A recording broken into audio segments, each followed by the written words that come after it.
And then the other one would be one of the big ones, one of my big collectibles. The value of them is just, it's going one way. I predict it will probably be the first £1 million, No. million euro Irish bottle of Irish whiskey. And hold on a minute now. Stop there now for a minute. What's it called? It's a Middleton. It is a Middleton. Yeah, and So what year is it? it's the one that was released in 2020. Right. There's only Really? 48 bottles in the world.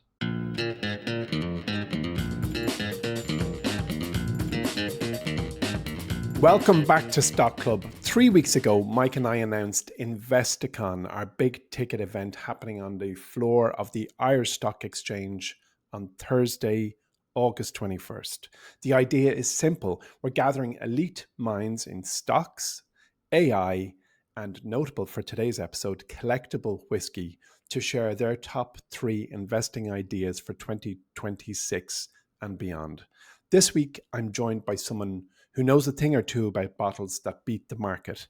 Anthony Sheehy, one of Ireland's foremost whiskey experts. He's advised collectors, he's guided investors, he's built a reputation as the sharpest mind in the world regarding Irish whiskey, both in the glass and in the vault. He's speaking live at Investicon this coming August, and today we're going to explore how whiskey is becoming an asset class in its own right and how to separate liquid gold from marketing hype.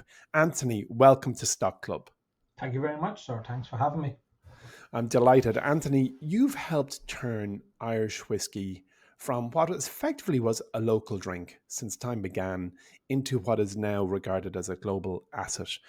Let's start at the beginning. What drew you into the world of whiskey collecting and curation and the business that you've built? I suppose country pride, I think, is the best way to describe it. I was living in France at the time, and we came home to Ireland Christmas 2007, just as the country was falling apart. Brilliant timing. But prior to that, we'd been living in France, and over there, I mean, you walk into any of the supermarkets and there's whiskey everywhere, but it was predominantly Scotch. And so I was working over there, and I was working with an all French team, and for them to have a drink or to toast something, it would be a bottle of Scotch. And I kept sort of saying, "No, I won't drink that stuff. You got to have my stuff."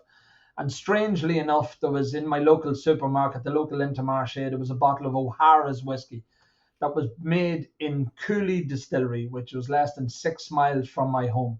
I couldn't buy that bottle of whiskey in here in Ireland, strangely enough, but it was on the market shelf in Intermarché, and it was €10. So I kept buying these and sort of nearly drip feeding it into the French guys. So that's what sort of, this is our liquid, this is our heritage, and it's better than all that Scotch stuff and everything else. So that's how it began. That's what sort of where I would have been first exposed to it. Brilliant. And we're going to fly the flag, of course. I totally agree that Irish whiskey is the premier whiskey in the world. I'm not going to say better than any other neighbouring countries, but I do agree it's the best. And funny you should mention Cooley. Would I be right in saying that that distillery can legally produce poaching and sell it abroad, whereas we just can't buy poaching in Ireland because it's connotations with too much alcohol? No, just and to correct you on that, it actually you can buy poaching is legal now in Ireland. Okay, right. 1997, I believe, was when it first goodness. made legal in Ireland for consumption, so you can buy it, and it's now a growing realm of whiskey itself. Because I mean, we're sort of again attaching that nationalistic approach to it, but it's really our spirit, our country spirit. It's our origins. So it's been used now for cocktails and for drinking neat, similar to mezcals and tequilas and to all the other indigenous spirits that are around the world. I mean, now we're starting to maybe take a bit of ownership.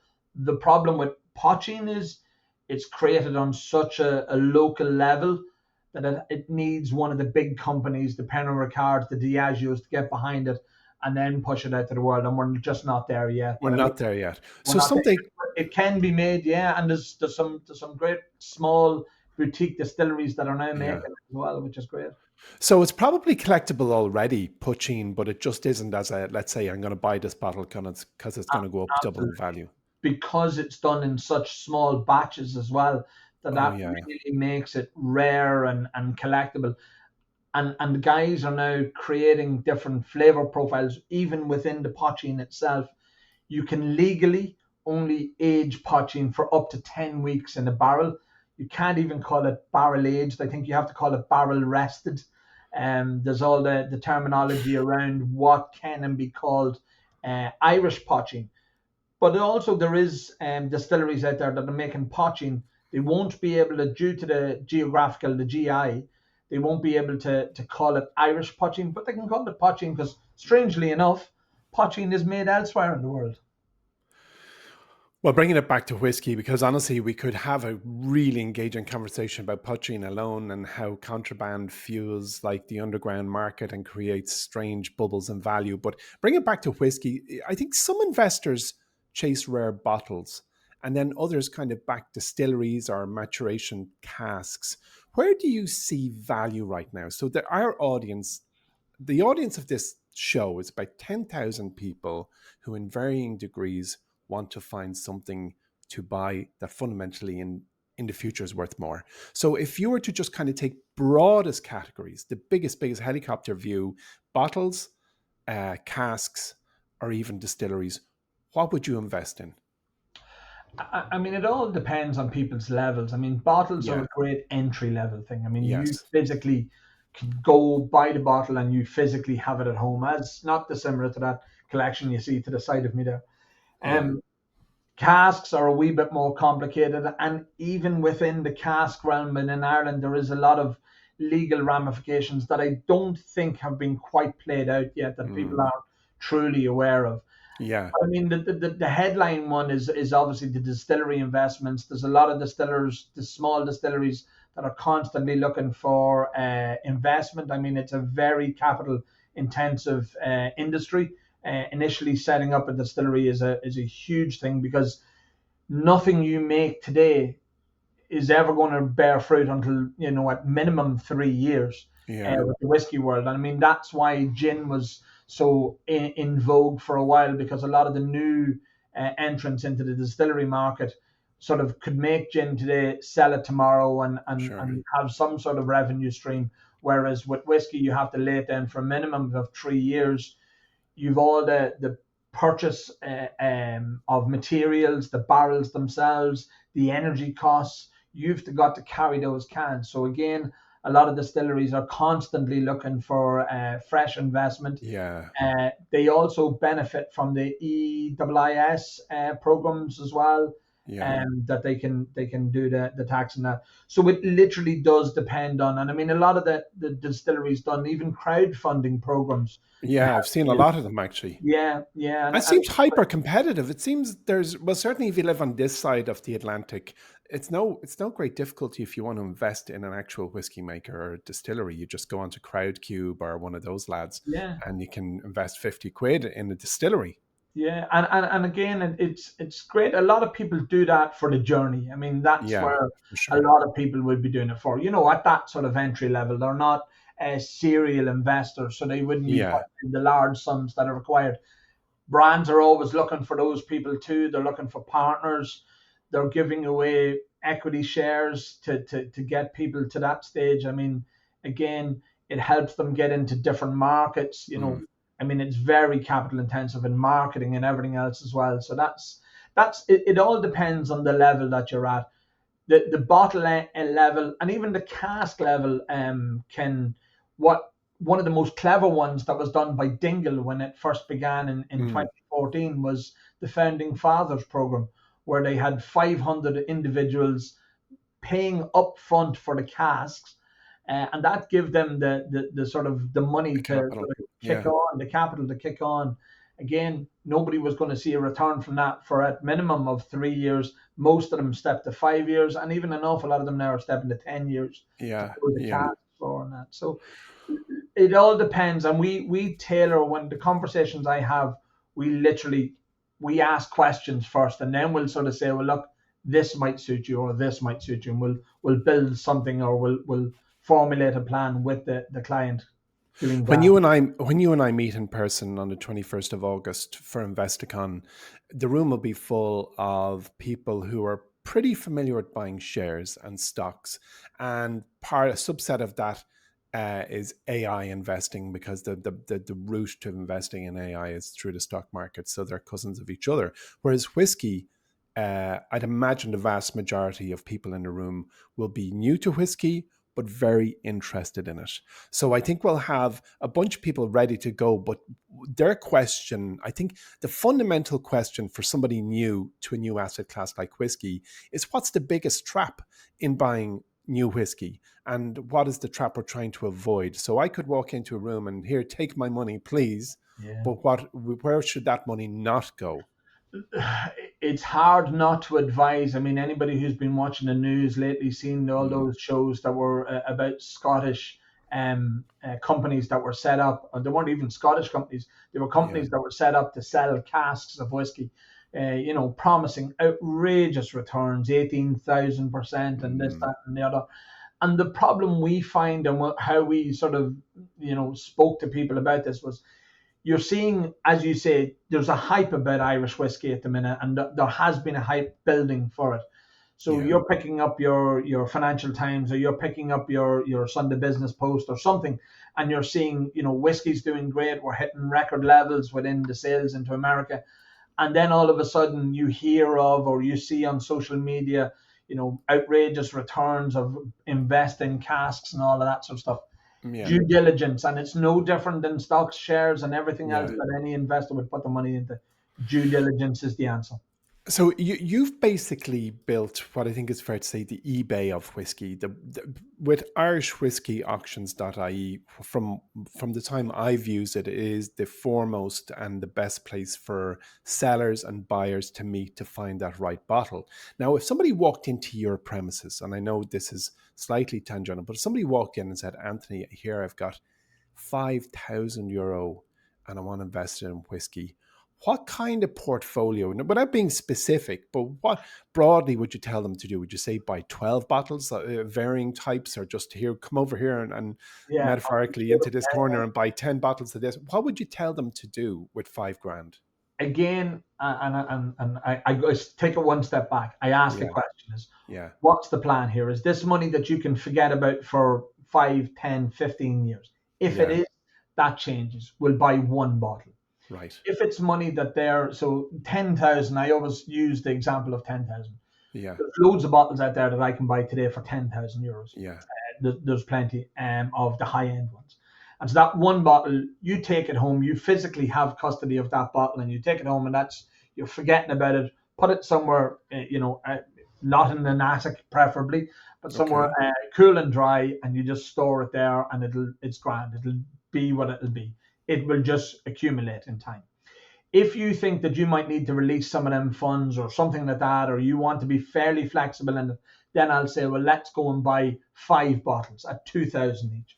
And the mm, reason we do that was, if something were to happen within a year, you can release that money fairly quickly.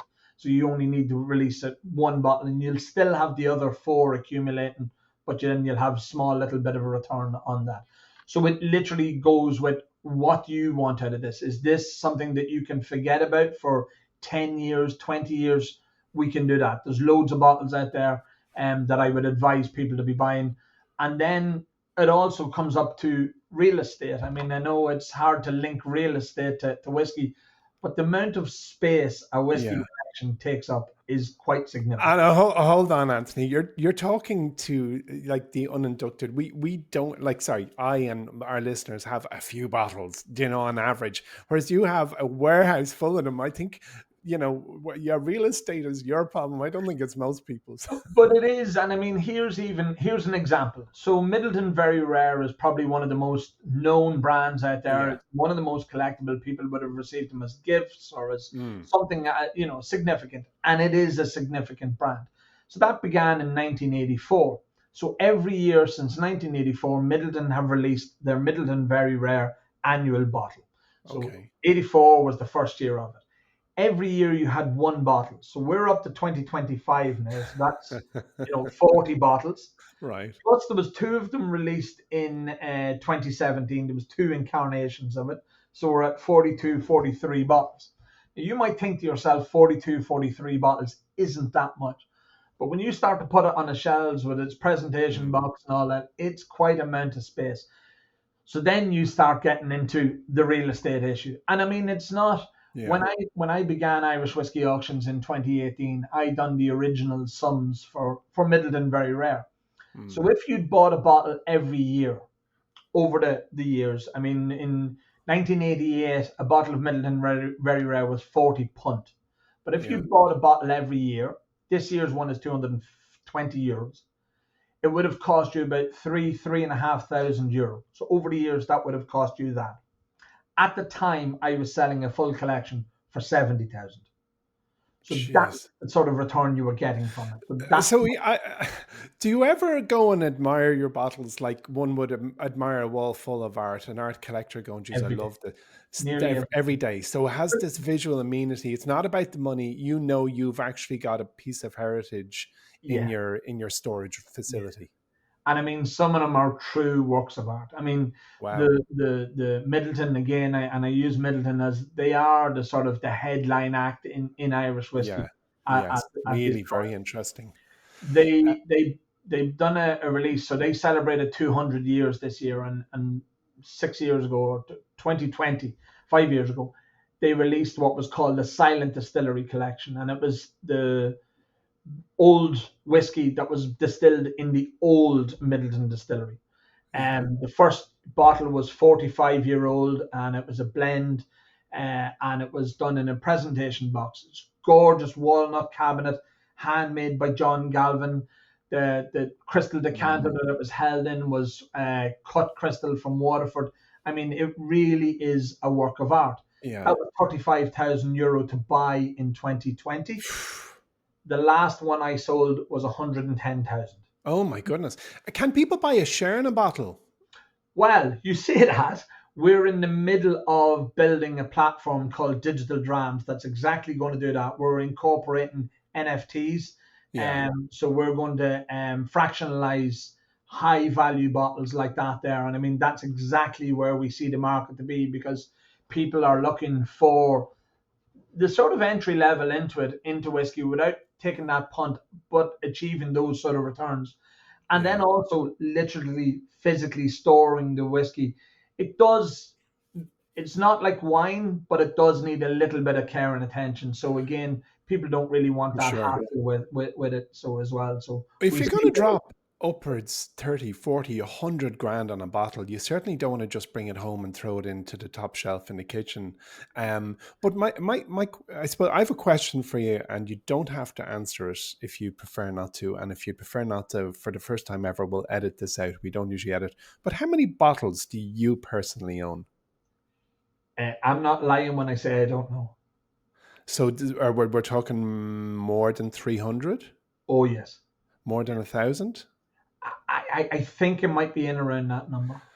Okay, now I get an understanding as to why you say storage is a problem. And have you ever come home from the pub and said, you know what I'm going to do now? And then you're looking at a 50 grand bottle going, geez, I'd love a drop of that right now. Yes and no. So I own a pub and I live in a pub. So and You I'm are living the dream, man. I, This is just this. You are more. This is like Hollywood couldn't even come up with someone like you. it is it's not all it's cracked up to be. Let me tell you, it's Oh, yeah. Oh, that's yeah. Now all you, of a sudden our listeners are and going, poor I know guy. That's tough. it's like Tom Cruise. He says life is tough. And Yeah. I get that. It's Where all did right. it all go wrong? Yeah, exactly. Um, I came home from living in Biarritz to basically buy 1,000 bottles of whiskey, which I yeah, don't keep in my pub. I drink in my pub. no, it is, and I mean, and just for example, on my desk, Yeah, I get lots of these. I get lots of samples given to me. So brands would send me whiskey all of the yeah, time and yeah. say, look, taste this, or give me your opinion on this, or individuals Amazing. give me samples. So as I say, whiskey is not drinking whiskey is not a problem. I actually No. I enjoy it. I enjoy the taste of whiskey rather than the drinking of whiskey. I know This that's is funny. Like, you look Irish as well. I may as well yeah, just throw it yeah, out there for those who are just listening. This man looks Irish. If yeah, you just imagine how Pixar would portray an Irishman, that's what we have right now. So I mean, so there's so many questions. But what I'm starting to get is that when I speak to a collector of art that you hang on your wall, or you, a collector of whiskey, or when I reflect on the things I do, which is invest in stocks and shares, the rules are pretty much the exact same. What's your time frame? How much capital do you have? Like, can you put it genuinely away for 10 years? Let's go and build up a portfolio, and don't get trigger happy. In my world, trigger happy is you can sell something by just dropping your finger. And I think in your world, you've made it nearly that easy, or you can drink it and enjoy it in the other way. But my question is that rarity and scarcity is clearly an element of anything that holds value. And you mentioned your putting NFTs, or your whatever, putting whiskey on the blockchain. yeah, But how does an average Joe and Josephine separate genuine scarcity from very clever marketing? Because if I'm walking through Dublin Airport and a nice Colleen says, "Come here, try this," and I'm tasting a whiskey and I'm being told that this is a rare whiskey, but it's in Dublin Airport and I can see a pile of it behind, I get a feeling that's marketing. yeah. So there is an element of clever marketing, and I mean, it really came to the fore since literally our platform began. Because Mm, prior to Irish whiskey auctions, there was no real channel for people to do these, to sell these bottles. So again, I revert back to Middleton Very Rare. I mean, you could walk into any supermarket, your Tesco's, your Dunn's, or anywhere, and buy this year's variant of Middleton Very Rare, and potentially last year's as well that mightn't have sold out. mm, Whereas once there was a platform available for people to capitalize on this and maybe turn it into some sort of revenue, then the scarcity started to kick in. And then the brands also started to say, well, oh, there's collectors out there for this. Let's try and twist our marketing a little bit to lilt towards that. yeah, The Middleton Very Rare, I always sort of say, is probably the worst name whiskey in Irish whiskey, because sometimes it's not that rare. I mean, I there's see. considerably a lot of bottles. Middleton never release how many they do every Oh, year, they don't but number them or whatever. it is a considerable number, and they're Right. all individually numbered. So that is one of the Oh, key things okay. that I say to people is, Would I be fair? Would it be right to say they'll keep throwing it out as long as it's selling? Like, oh, is there no? absolutely. And I mean, Uh, it's been lucky that the master distillers that have been there, Barry Crockett, right up to the current mm, one, who's Kevin O'Gorman, Brian Nation in between. There's only been three master distillers in Middleton, so there's only mm, been three guys with their names on the bottle, three modern day ones, so that they're, they're quite rare in that all the bottles are obviously signed by the master yeah, distiller. I don't think, if there is 100,000 bottles, I don't think Kevin O'Gorman is individually scrolling his yeah, name on each one. But I mean, looking for, a single cask. So there's a couple of things out there. There's a single cask release where it's mm, literally one individual cask of whiskey has been bottled. It usually produces in and around 200 to 300 bottles. So that's it. There's only okay, 200 to 300 bottles in the world. They're a good one to buy. I Anything see. with a number on it, anyone with an annual year on it. So Yeah, again, the key has been Middleton have done this, and it makes it easily collectible for people as well, because they know, well, I'll get this year's one and I'll get next year's one. So even one of the things I'll say to people is, anybody with a young child, buy it, or a godparent mm. buys a bottle of whiskey every year, put it away. It'll pay for college. It'll buy a car. It'll do Ah, something that's with great. you I in love that. 18, 20 years' time. I love And that. I've gone through life saying to people, when a new baby arrives into their life, buy them a share in Disney yeah, and leave it there for them. But sorry to interrupt you. I completely it's the buy same that. principle. Yeah, absolutely. Yes, Just this entirely. with whiskey is you physically have it there, and you can sort of create Yeah, something out of it, either a of display or course. collection, or just put it away and forget about it as well.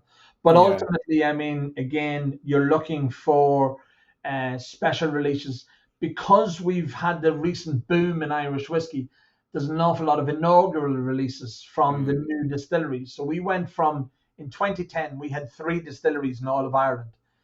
To now we're, I think, nudging on 50, 51 Really? distilleries. Wow. Yeah. So it really has grown exponentially. And that's not including brands that don't Hmm. have a distillery, the bonders that have grown as well. So they have unique releases as well. So So that's I have a question that's going to really unveil my ignorance to the whole area, and it's about You talked about a cask produces 200 to 300 bottles, and we can invest in casks. I presume we don't strap it to the roof rack of the car and bring the cask home. But can you go in and have a look at it and admire it and bring your family in? it depends on where it is, and Right. again Yeah. that's where it depends on what your journey is. Some Yeah. people, so Dingle for example, who I mentioned earlier, Yeah. they are the founding fathers, but once a year Really. they would have the founding fathers day and everybody would be invited and it'd be a big hoolie and you'd see your cask and your cask has got your name on the end of it, and it's a great experience. And then if other visitors are visiting the distillery, they can see your cask up there with your Yeah. name.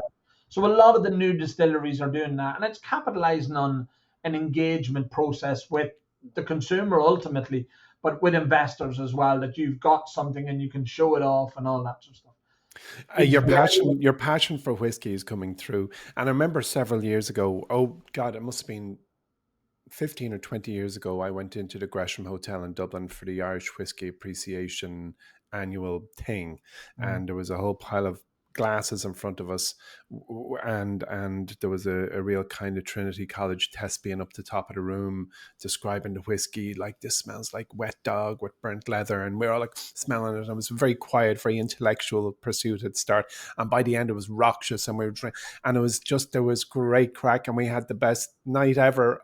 Amongst strangers, absolutely loved it. It was brilliant. But the last shot that we were given, he told us to hold it in the mouth, and he was reading out. He was kind of telling us what we should be feeling and thinking. And he's bringing us back to childhood. Do you ever put your head in an empty tin of biscuits? This kind of crack, and you're like, yeah, I can smell it. Oh my God, this is brilliant. So it was great. But that last shot, he said, it was from a collector who didn't want it going to waste. He didn't want to be just giving it to his grandmother or his auntie on Christmas Eve. And he said, what you're holding in your mouth right now has a value of several €100. And I remember going, that's ridiculous. And being the capitalist swine that I am, I felt like spitting it out and selling it. But come here, is there a bottle that you'd never sell, no matter how, like, you now have an emotional attachment to your whiskies? You can appreciate their heritage, the art, the wooden box, the signature of the year, the entire experiential thing, and that it goes beyond the money. So do you have a bottle or two on your shelf that you go, that's I'll be pushing up the daisies by the time that thing is sold? I have one, but it's not. I have several that I probably. I mean, Oh, right. we've been But if you lucky. could only grab one bottle in a fire and run it, which one would you grab? It would probably be the one that started it all. Oh, of course. It was a bottle of whiskey that we bought for my wife's father. Christmas 2017. We bought this bottle of Nice. whiskey for my wife's father. It's called Sleeve na Glock. It was Yeah. made in the Cooley distillery, but you could only buy it at the time in Germany and places like that. It was Wow. done for those markets. I bought it from a German auction site. We didn't exist. Irish whiskey auctions didn't exist. I was a collector, and we bought this bottle of whiskey for Katie's dad. He was actually born on Sleeve na Glock, and I just thought it was a lovely gift. Yeah. But it got seized by customs coming into Ireland. As alcohol has a tendency, very, very Oh, controlled, yeah. as I outlined before. Uh-huh. And I was talking to a friend about that, and he said, it's a shame that there's no auction platform in Ireland. And I went, it is, isn't it? Wow. There And that you go. and that's literally. But I've been Right. collecting whiskey, and I have other bottles that I had prior to that, but just that one I really view as being the catalyst for allowing me to create this, and it was So I'm nothing to. going somewhere with this. Is your father-in-law still with us? Yes, indeed. So what's it doing on your shelf? I kidnapped it. Well, because it got seized by customs, we didn't get it back actually until after Christmas. And at that Right. stage, it was sort of, we get him something else instead. And we did give That it was to. very nice here. God, you've a big heart, Anthony. Yeah, That's yeah. really Well, I'm very generous decent. like that. Get him a pair We of did give slippers. it to him, and again, because of what it meant to me, he hadn't drank it. I think it was about Yeah. 9 months or a year afterwards, and I sort of went, look. if I give you 2 of these for that one, how are you about that? I think that's what we've done. So yeah, that's what we have back here. So that's probably one, and then the other one would be one of the big ones, one of my big collectibles. I mean, the value of them is just it's going one way. I predict it will probably be the first £1 million, No. €1 million bottle of Irish whiskey. And hold on a minute now. Stop there now for a minute. What's it called? It's a Middleton. It is a Middleton. Yeah, and So what year is it? it's the one that was released in 2020. Right, There's only really? 48 bottles in the world. That's all Uh, that's ever made. and not your own, but have you ever tasted it just out of curiosity? Have, strangely Have enough. you? Have you? Yeah, lucky So enough. I presume it wasn't your bottle that you It opened. wasn't, no. So I think there's about 40 of these bottles left unopened in the world. So there's 48 that were originally. So Adair Manor has one of them opened. I believe Ashford has one open as Yeah, well. I think. So yeah. they're prestigious places, and there could be a few others. But there was one of them opened by Middleton themselves, to give to I say the bright and the good, but I was there, so I'm not entirely sure it was there. But we were invited to an event, a very bespoke event in Chapter One restaurant, pairing dinner. There was only 10 guests at it. We had Kevin O'Gorman sitting beside me, and we done a tasting of it. It was exceptional. It's Wow. what you would think. You kind of want it to be like, I Yeah. mean, it's No, only a million, but like yeah. if you gave that to me, that'd be like giving a strawberry to a pig and saying, "Here, did you like that?" But the pig be No, going, "Yeah, just give us something else. Yeah, that was lovely. More." I don't think it's quite that. But like, I mean, again, what you experienced at that tasting that you mentioned earlier, that Yeah, happens all the time. I constantly love bringing people on a journey with me, and I yeah, love talking about Irish whiskey. I for really sure. genuinely do. It is Yeah, my passion that I've turned into a business. But one of the things is most people's experience in Ireland is, oh, I don't like whiskey. It doesn't agree with me. Or it drives me mad, or whatever the case may be. And you sort of go, well, what drives you mad? Was it the 10 pints beforehand and the whiskey that you had at the end of the night that drives you mad? Or is it the whiskey? And then their experience was a Paddy, a Powers, a Jameson, their yeah. granddad whiskey, and they were necking it. They're blaming the last thing they did, and by the way, I feel this is such an Irish conversation because I know a lot of our listeners. Let's just say 5,000 people right now are going, "Is he being sarcastic?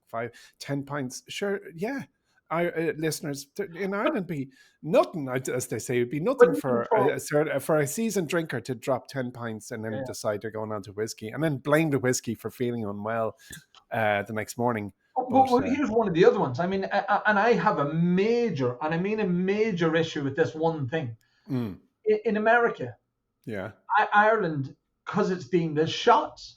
I mean, and the bartenders have no value on it. They'll give you a complimentary shot. yeah, Here's a shot of Jameson, here's a shot of Toddy, and they're shooting it, and that's all it is. It's deemed as a shotable. And I always used to argue it. You imagine saying that to a Frenchman, that here's Chateau Latour, and you start yeah, shooting that. You go, hang on a second, don't be doing that. exactly.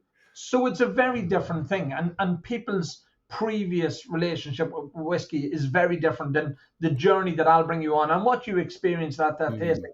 And I know some of it can be very highbrow and highfalutin, mm, but mm. that's not what it is. For me, it's about sitting down, having the crack, having to talk to people, enjoying it. There's some evenings I'll have a glass of whiskey, a little measure in a glass, and I'll sit over it for an hour and I'll be smelling it, and it's just where it brings you. It's the journey that you go on, and that's why I love whiskey so much. And that And is it can give me a return. no, I can. I'm buying into this now. I have to say, I'm actually getting excited by your passion. So when we meet in person on the 21st of August at Investicon, where there are a handful of early bird tickets still available, you are going to talk your top three whiskey investment ideas Yeah. that are accessible. I by the way, how much would that hopefully soon to be €1 million bottle of Middleton cost today? I know you're not selling yours, but if you kind of went to an They're, auction or they're hovering. I have access to one currently for sale. It's about 100 in just, excuse me, just over 100,000. Well, that's very interesting because a 10x is so, something, a lot of ears have just pricked there because if you'd just said, oh, it's a 700 grand bottle, No, people go, okay, grand, so there's something 45% upside. But the fact there's 10x, and we're we're listening to one of the greatest world experts in this stuff. That's a very, very interesting one. But you're going to tell us at Investicon three more slightly accessible bottles that you would buy. Can you hint at any themes or trends that you're going to cover I, when we have our I mean, chat? again, it's touching on some of the points that I've already just mentioned to you. But there is ones in specific that are unique to Ireland that can't be got anywhere else. I know it's all Irish whiskey Brilliant. and it's all unique to Ireland, but there's specific ones that just cannot be got anywhere. And They so these people will be able to walk out and action it. They'll be able to go and buy this whiskey. they will be able to go and buy this bottle of whiskey. That's great. Jeez, I'm there. There's one of the things that we briefly mentioned on there, and you said the 10x value. Yes. The current world record for Yeah. whiskey is a Yes. bottle of Macallan from 1926, and it's Right. 1.9 million. I'll stop. There was only 12 of them in existence. So that's the sort of, we're still in the penny places. I mean, the most expensive Irish whiskey sold is still well below that threshold. Well Wow. below. Wow. Well, isn't that fascinating? I've one last question for you, Anthony Sheehy. How much whiskey do you drink in the course of a normal week's work, and is it a tough job? It's tougher than you think, actually, and that's the one thing. No, I'm sorry. I no. Oh, to tell us It's, how it's tougher than you think. It's terrible. Look, again, you're not really tasting an awful lot. Mhm. Strangely enough, you're Yeah, and when I say 10 mil, if even, some of the times you're nosing, you're smelling, yeah, you're watering it down as well. I mean, a lot yeah. of the great blenders water whiskey down to 20% to taste it. 20%. I mean, don't Wow. forget, cask strength whiskey is up there in 50 and 60% ABV. So it's fairly meaty stuff. So you have to be clever about it and you have to be cautious. And in the evenings, some evenings I'll sit down and I'll just have a glass that I'm just going to enjoy and just going to unwind with. But I've the doctor has advised that I should taper my consumption a little bit. I mean, blood pressure and all that sort of stuff. Don't mind him. Don't mind him, Anthony. He's a killjoy. Look, this was an absolute pleasure. I really thoroughly enjoyed this conversation, and I'm really looking forward to meeting you in person. 21st of August, investicon.ie. Please join us on the day to hear what three whiskies Anthony is going to tell us are investable. And I can actually say now with a relatively high degree of certainty, I'm going to leave that event and buy the three that you talk about. Excellent.